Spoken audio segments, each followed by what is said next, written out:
Hello and welcome to Newsline. I'm Hoàng Anh. And I'm Sơn Anh, and now let's take a look at the headlines of this hour.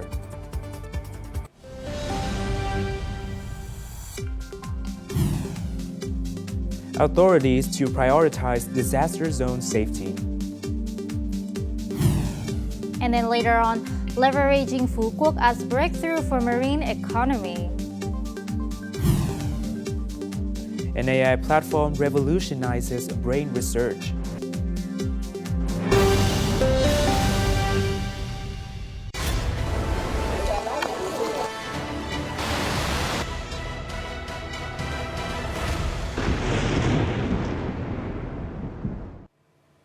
Now, amid flooding across central Vietnam, Prime Minister Phạm Minh Chính held an emergency online meeting on Thursday night to direct urgent response measures. The Prime Minister has issued 5 emergency directives and praised local efforts that helped evacuate nearly 19,000 households. He ordered increased supplies of emergency rations, use of drones for relief delivery, quick restorations of electricity and telecom services, and immediate shelter for displaced families. Prime Minister Phạm Minh Chính urged strict monitoring and management of water reservoir and insisted that people and vehicles must not enter deeply flooded or landslide-prone danger zones. He reaffirmed that the top priority remains minimizing loss of life and focusing on all efforts on rescuing people.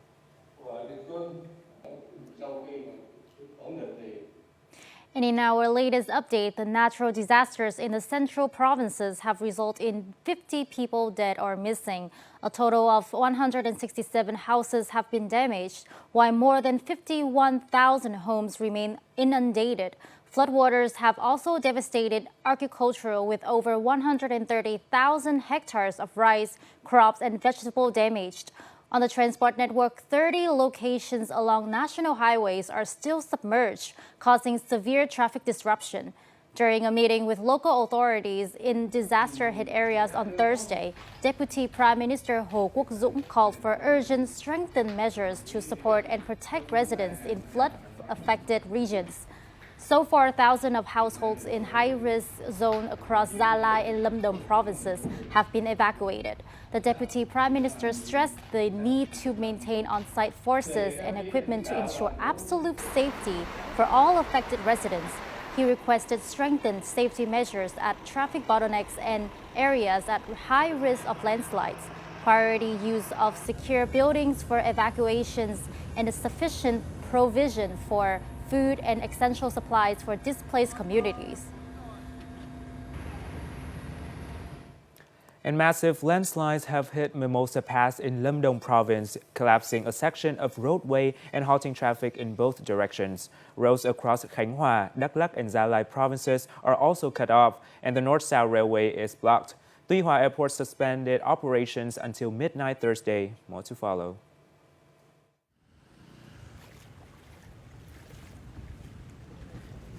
In Đắk Lắk province, 12 key routes are flooded to depths of up to 1.5 meters, forcing vehicles to stop for several hours.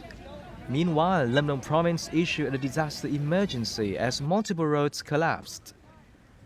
Landslide clearance in Mimosa Pass is underway, with heavy machinery and support for Military Region 7. Authorities expect roads to reopen within 3 to 5 days.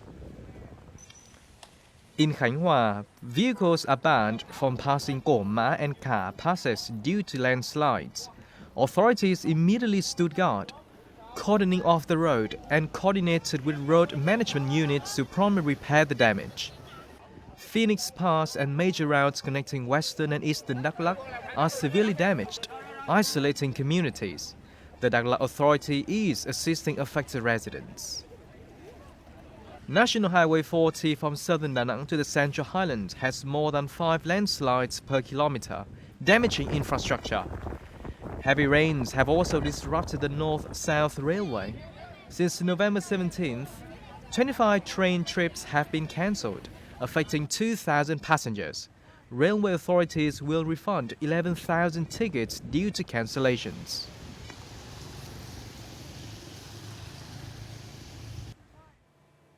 And as reported, the flooding situation is particularly severe in Đắk Lắk province, with rising waters and power outages forcing residents to rely on emergency support. Our reporter Ngân Hà has more detail. On Hùng Vương Street, the center of eastern Đắk Lắk province, floodwaters have repeatedly risen to knee height, and the wind gusts are strong. Residents here are battling the worst flooding seen in decades. The area was plunged into darkness in just 30 minutes. In some areas of the city, deep flooding has completely isolated several neighborhoods. Some households are safe to stay, but they have run out of food. Currently, the police are distributing food and drinking water to the residents. Continued heavy rains have caused key transport routes to be submerged, and electricity has been cut off. Despite these difficulties, emergency forces navigate in the water to evacuate residents trapped in isolated areas, as well as provide food and fresh water. Police and military forces, together with local residents, are conducting rescue operations based on the fall-on-the-spot principle. They prioritize evacuating trapped people, children and the elderly or sick, doing everything possible to bring them to safety.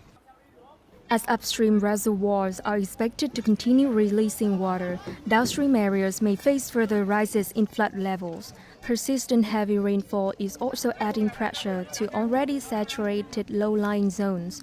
Local authorities are maintaining readiness to respond to any escalation. With the water level still unpredictable, the residents are recommended to stay on high alert, and we will keep you updated on this flooding situation in Đắk Lắk province. Ngân Hà reporting for Vietnam Today from Đắk Lắk. This year's wave of storms has caused a lot of damage to lives and properties, particularly to people living in affected areas. We are connecting to Dr. Carrie A. Emanuel, Professor of Atmospheric Science from Massachusetts Institute of Technology, to find out the causes and factors behind this surge. So, Dr. Carrie, Vietnam is experiencing an unusual high number of storms this year. What factors have contributed to the unusually high number of storms in Vietnam this year? Just a small area to the east of the Philippines, well, not so small, but an area east of the Philippines was warmer, and that had the predictable effect of generating more cyclones in that region than usual. That's it. And I should add that typhoons, tropical cyclones, are known to have the effect of damping down those warm sea surface temperature anomalies. When tropical cyclones occur, they stir up cold water from deeper in the ocean toward the surface. Yes, not only higher in number, but this year's storms have also lasted longer than usual. So what could explain this extended duration, Doctor?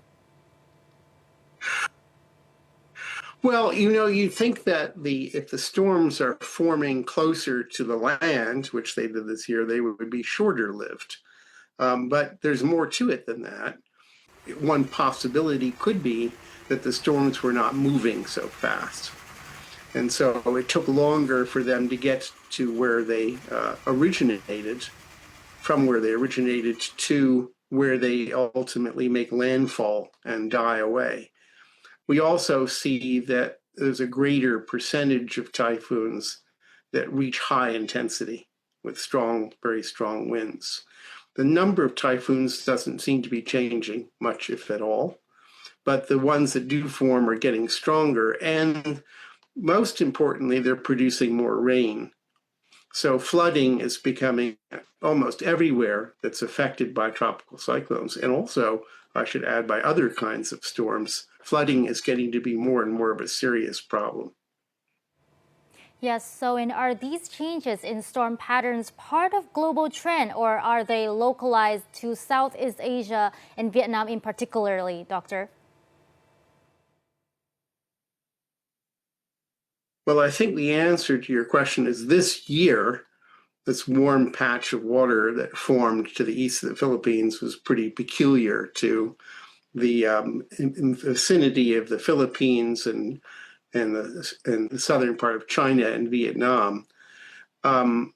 We do see, mostly from both theory and model simulations, that over a much longer period of time, because the Earth is warming up and changing all kinds of things about the climate, we do see that in general, typhoons in the Western Pacific are reaching their peak intensity further to the north. That wasn't true this year, but it's been getting more true as time goes on. Thank you for your insights, and we will keep you updated in the following bulletins.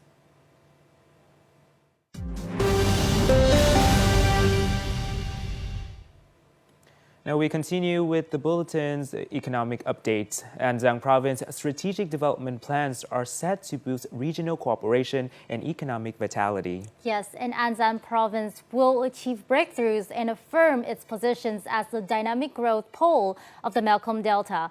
Party General Secretary To Lam emphasized this on November 20 during a working session with the standing board of the Anzang Party Committee in the Phu Quoc Special Zone. In the first 10 months of 2025, Anzang's economy expanded by 7.85%, the highest rate in the region. Full-year growth is forecast to exceed 8.17%. The party chief noted that the government recognizes Anzang's proactive steps following the designation of Phu Quoc Special Zone. The party leader said institutional and governance mechanism must be refined to ensure Phu Quoc becomes a new growth driver, with strong commitments to forest and marine protection, environmental standards, and clean energy. Since Phu Quoc has been designated a special administrative zone, it cannot operate like standard inland communes or wards, which falls entirely under provincial jurisdiction. We must consider an organizational structure commensurate with its stature. It is certainly possible to appoint a member of the provincial party committee as the party secretary here, or even such a member to oversee key areas in Phu Quoc, such as construction, planning, development, and environmental stability. With no existing model to follow, the task demands creativity and initiative from local leaders. On preparations for APEC 2027, the party leader requested close coordination with central and local authorities, faster progress on infrastructure, stronger public communication efforts, and enhanced trade promotion and cultural showcasing, as to contribute to making the event successful. Earlier Thursday, Party General Secretary To Lam and other party and state leaders laid flowers and incense at the Ho Chi Minh Monument in the Phu Quoc Special Zone, Anzang Province, as part of their working visit to the province. Vietnam can invest in Algeria in multiple fields ranging from agriculture to high-tech industries. This information was announced by Prime Minister Phạm Minh Chính at the Vietnam-Algeria Economic Forum in Algiers on Wednesday. Algerian Prime Minister Sifik Ri attended the event. According to Prime Minister Phạm Minh Chính, the Vietnam-Algeria Economic Forum was a historic event. This assessment was attributed to the attendance of Party General Secretary To Lam and the Algerian President, the presence of both prime ministers, the upgraded status of strategic partnership between the two countries, and a record attendance of nearly 500 businesses. The Prime Minister said Vietnam is committed to creating the best conditions for cooperation and investment. He urged Algerian businesses to invest confidently in Vietnam, highlighting its open institutions, seamless infrastructure, and smart governance, and encouraged Vietnamese firms to expand their presence in Algeria.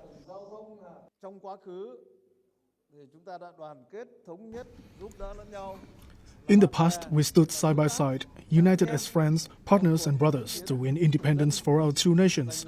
That is why, now and in the future, there is no reason for us not to continue that unity, which is to support each other as brothers in building stronger and more prosperous countries.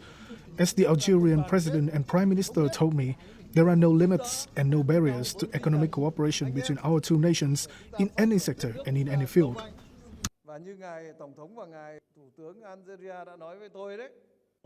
On energy cooperation, the Prime Minister encouraged PVN and Vietnamese companies to expand their investments in Algeria.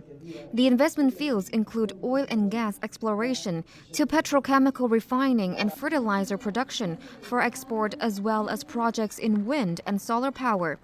He added that Vietnamese firms have many opportunities in other sectors too, ranging from tea cultivation, livestock, forestry, rice production, and seafood farming and processing, to high-tech areas like semiconductor manufacturing. He also noted that Vietnam could also work with Algerian partners to produce 5G and 6G equipment. Witnessing the signing of energy and agricultural cooperation deals with the Algerian Prime Minister, Prime Minister Phạm Minh Chính noted that Vietnamese firms can invest and produce directly in Algeria, then export to Africa, Europe, and the Middle East, helping cut taxes and costs. This would also support Vietnam's goal of gradually exporting agricultural technology, as directed by Party General Secretary Tô Lâm. He called on both sides to upgrade the Joint Committee on Economic, Scientific, and Technical Cooperation and to develop more convenient, efficient payment mechanisms. And on Thursday, after the Vietnam-Algeria Economic Forum and high-level bilateral talks, Prime Minister Phạm Minh Chính and his Algerian counterpart co-chaired a working session. They met with ministries and top businesses leaders from both countries to begin implementing the newly reached agreements. Prime Minister Phạm Minh Chính urged ministries and businesses to move swiftly in strengthening cooperation, especially in agriculture. The Algerian Prime Minister affirmed Algeria's readiness to allocate land in eastern Algeria, an area with favorable soil and climate conditions, specifically for Vietnamese investors to develop joint agricultural projects. The two leaders also directed relevant ministries and agencies to explore cooperations in other fields immediately. To ensure effective implementation, both leaders tasked the newly upgraded Intergovernmental Committee, now co-chaired by their foreign ministers, with monitoring progress and advancing cooperation. And on the same day, Prime Minister Phạm Minh Chính and his spouse visited Ho Chi Minh Boulevard in Algiers and attended of the unveiling of the memorial still honoring President Ho Chi Minh on Thursday morning as part of his official visit to Algeria. Ho Chi Minh Boulevard stretches 3 kilometers along the most scenic east-west axis of Algiers on the shores of the Mediterranean Sea. The boulevard symbolizes the strong bond between the Algerian people and President Ho Chi Minh and the Vietnamese people. Within the grounds of Ho Chi Minh Boulevard, the Prime Minister and his spouse laid flowers at the memorial still, paying their deep respect and profound gratitude to President Ho Chi Minh. The memorial still records the life and career of President Ho Chi Minh in both Arabic and Vietnamese. The Vietnamese leader highlighted the two countries' history of mutual support in their struggles for independence, sovereignty, and territory integrity. He affirmed that they will continue to stand together for a future of greater prosperity, happiness, and national strength. Coming up next, Australia bans kids' accounts. And then later on, Croatian woman turns wool into fertilizer.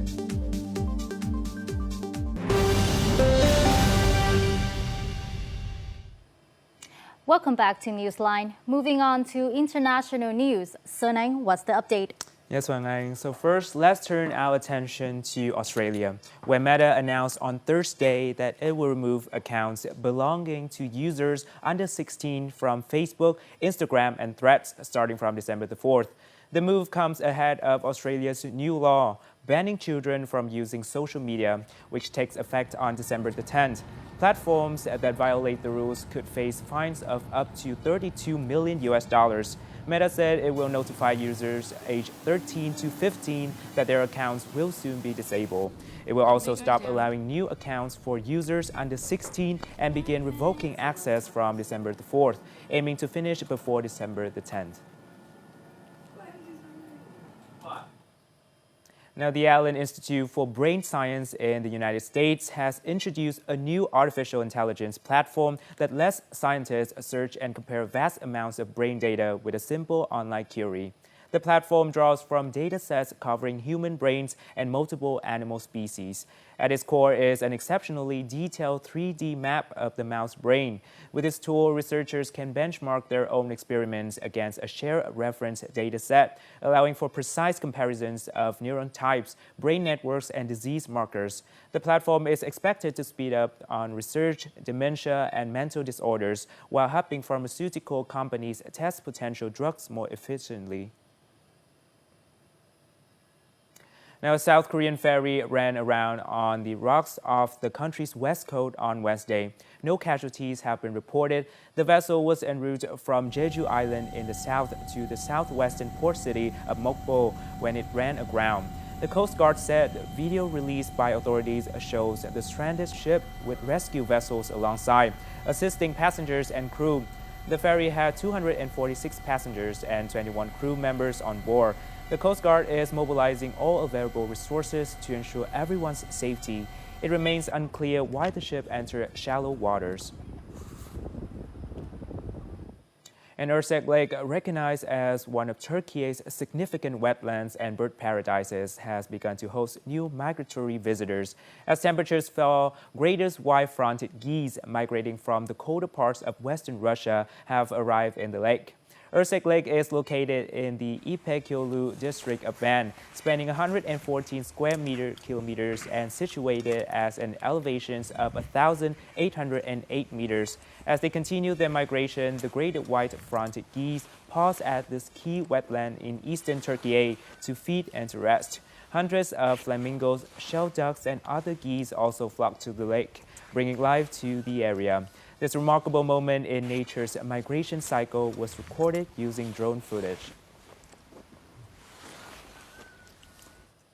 And in Lika, a remote region in Croatia, sheep farming has fed and clothed generations of people.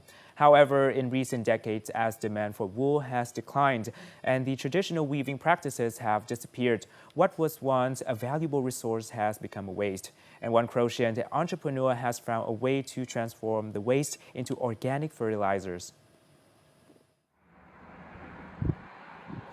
A report carried out for the EU's LIFE program concluded coarse wool from farming and slaughter in the European Union generates about 200,000 tons of waste wool each year.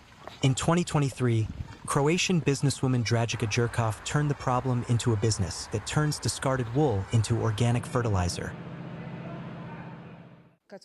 When we started the factory, we had no idea it was addressing a global problem. We only realized it when we began attending innovation fairs. That's when it became clear that we had solved something no one else in the world had managed to solve. In Croatia, sheep are raised primarily for food. Their wool has coarse, thick fibers, unsuitable for making clothes, which later turn into waste, posing risks of harboring diseases, viruses, and bacteria. Jerkov and her team have invented and patented several machines that clean and prepare wool for processing. We use our patented industrial comber to remove impurities as well as any remaining pests and parasites. After that, ozone thermal sterilization takes place, lasting about 2 hours and reaching temperatures of up to 150 degrees Celsius. Once sterilized, the wool is chopped and pelletized. At the Faculty of Agriculture in Zagreb, Professor Gabriel Andrusek is conducting field and laboratory studies using different doses of sheep wool pellets. Tests show that wool has a positive effect on plant growth. After sterilization, the wool can definitely be considered a high-quality organic fertilizer because it is, above all, safe to use and free from harmful side effects.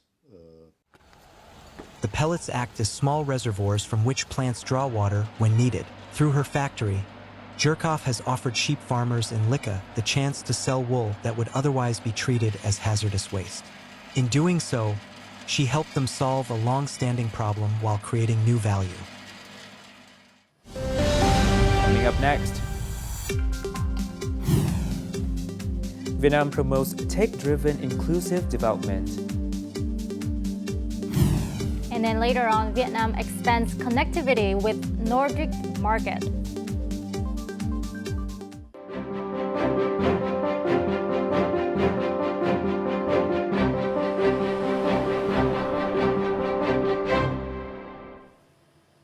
Welcome back to Newsline. And now the Vietnam Blind Association successfully concluded its 2025 National Information Technology Contest for the Blind on Thursday, adopting the theme of Blind Vietnamese Mastering Technology, Moving Forward in the Digital Era. This year's event delivered a powerful message about technological inclusivity as a pillar of sustainable development in a hyper-connected society. Let's take a closer look.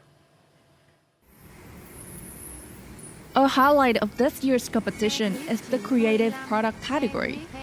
The first runner entries include a bus number reader app and a tool that improves access to the National Public Service portal. The event provides an important platform for visually impaired participants to present their innovations, while also encouraging technology and software companies to prioritize accessibility for diverse user groups. More than a test of knowledge and skills, the contest helped nurture passion, determination, and the desire to contribute among visually impaired people in the digital age. As Vietnam implements the Politburo's Resolution 57 on advancing science, technology, innovation, and national digital transformation, the contest sends a clear message. With proper support, visually impaired citizens are fully capable of mastering modern technology. Since 2014, Vietnam has consistently demonstrated its commitment to protecting and promoting the rights of vulnerable communities as part of the United Nations Convention on the Rights of Persons with Disabilities.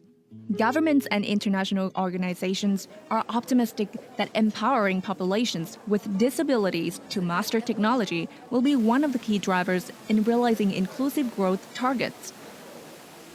While a lot of Vietnam's legal system already has provisions on non-discrimination according to gender or ethnicity and other factors, having a universal non-discrimination law would actually be really helpful for different population groups like persons with disabilities. These are the people who really need to be brought into development efforts. And I think the government is committed to that. No, we see initiatives like this as essential for the continuing development of Vietnam. It's a great example on how information technology can be a tool for inclusive and equality. At the start of 2025, Vietnam recorded 79.8 million internet users in early 2025, with 78.8% of the population connected online. This growing digital reach forms a critical foundation for technology to truly become a tool that empowers all citizens, including those with visual impairment, to access knowledge and new opportunities.